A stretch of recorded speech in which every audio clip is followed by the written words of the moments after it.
আম্মা একবার খুব অসুস্থ হয়ে গিয়েছিলেন। সেই সময় একটি হসপিটালে অ্যাম্বুলেন্স চাওয়া হয়েছিল, তারা অ্যাম্বুলেন্সটি দেয় নাই সেদিন।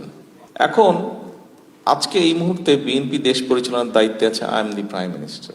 আমি চাইলে ব্যক্তিগত আক্রোশ থেকে হয়তো আমি প্রতিশোধ নিতে পারি। তাতে বেনিফিটটা কি হবে বলতে পারেন? বিগত এক যুগ সম্পর্কে আমার উপর দিয়ে কি গিয়েছে, আমার পরিবারের সাথে কি হয়েছে, কম বেশি একটা ধারণা আপনাদের আছে।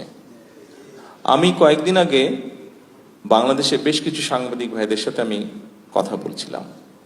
সেখানে আমি একটা কথা বলেছিলাম, সেখানে ওনাদের সকলের সামনে আমি একটি কথা বলেছিলাম। দেখুন, বিশেষ করে 1/11-এর পরে এবং তার পরেও বিভিন্ন সময় কতগুলো ঘটনা ঘটেছিল আমার সাথে, কতগুলো ঘটনা ঘটেছে আমার মায়ের সাথে, কতগুলো ঘটনা ঘটেছে আমার বাবা ভাইয়ের সাথে, বিভিন্ন ঘটনা ঘটেছে। আপনাদের হয়তো ভুলে গেছেন, সেই সময় হয়তো অনেকেই দেখেছেন, বাট এখন ভুলে গেছেন। আম্মা একবার ভুলে গেছেন, যেটা আমি বলবো ভুলে গেছেন, ভুলাটাই স্বাভাবিক। সেটা হচ্ছে, আম্মা একবার খুব অসুস্থ হয়ে গিয়েছিলেন। সেই সময় একটি হসপিটালে অ্যাম্বুলেন্স চাওয়া হয়েছিল, তারা অ্যাম্বুলেন্সটি দেয় নাই সেদিন। ঠিক আছে, এখন এক মিনিট, আমি যেটা বলতে চাইছি দয়া করে একটু শুনুন। তারা সেটি দেয়নি অ্যাম্বুলেন্সটি। এখন আজকে এই মুহূর্তে বিএনপি দেশ পরিচালনার দায়িত্বে আছে, I am the prime minister.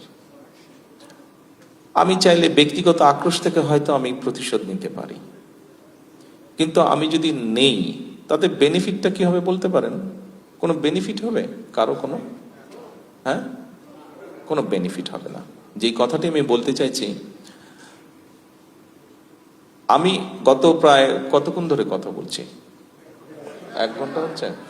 এই যে গত 45 মিনিট ধরে কথা বলছি, গত 45 মিনিট যাবত কথা বলছি, যে জিনিসটা আপনাদেরকে বোঝাতে চাইছি সেটি হচ্ছে যে দেখুন, আমাদেরকে একটি বিষয় থেকে বের হতে হবে। আপনাদের সামনে যে পরিকল্পনাগুলো তুলে ধরলাম, এই পরিকল্পনাগুলো আমাদের সবার জন্যই আমরা করেছি। আমরা যদি সকলে মিলে হইচই করি, সকলে মিলে যদি শুধু নিজেরটা দাবি করি, তাহলে কোনোটাই হবে না। শুধু যদি নিজেরটা আমরা চিন্তা করি, কোনোটাই হবে না। দেশ আমাদের সবার, আমাদেরকে সবাইকে ধৈর্য ধারণ করে ধীরে ধীরে এগোতে হবে। সেজন্য আজকে আপনাদেরকে বলবো, আপনি প্রবাসী, হ্যাঁ আপনি প্রবাসী, আমিও তো দেশি। আপনার যেরকম দেশের উপরে দাবি আছে, আমার উপরে দেশের উপরে দাবি আছে, রাইট? আসেন না কথাটাকে চেঞ্জ করি। আমরা দাবি কথাটা কেন আমরা বারে বারে বলি, কেন আমরা ভিন্নভাবে চিন্তা করি না? আমরা দাবিটাকে ভুলে গিয়ে কেন আমরা বলি না, প্রবাসী হিসেবে আপনার যেরকম দেশের প্রতি কর্তব্য আছে, দেশি হিসেবে আমারও তো দেশের প্রতি কর্তব্য আছে। আসুন না আজকে আমরা আমাদের কি দাবি আছে সেটা থেকে বেরিয়ে এসে আমরা চিন্তা করি আমাদের কি কর্তব্য আছে দেশের প্রতি, what we can do for the country. আমরা কি নিব দেশ থেকে? দেখুন, দেশ থেকে কেউ একজন, একটি গোষ্ঠী দেশ থেকে নিতে নিতে দেশটিকে একদম শেষ করে দিয়েছে, আজকে দেশটিকে একদম ধ্বংস করে দিয়েছে। ঠিক আছে, হয়েছে, ঠিক আছে হয়েছে, কি করার? কিছু করার ছিল না। আমরা চেষ্টা করেছি, বুকের রক্ত দিয়েছে মানুষ, দেশকে স্বৈরাচার মুক্ত করেছে। এখন আসুন আমরা সকলে মিলে কি করতে পারি দেশের জন্য, এইটিতে আমরা আসি।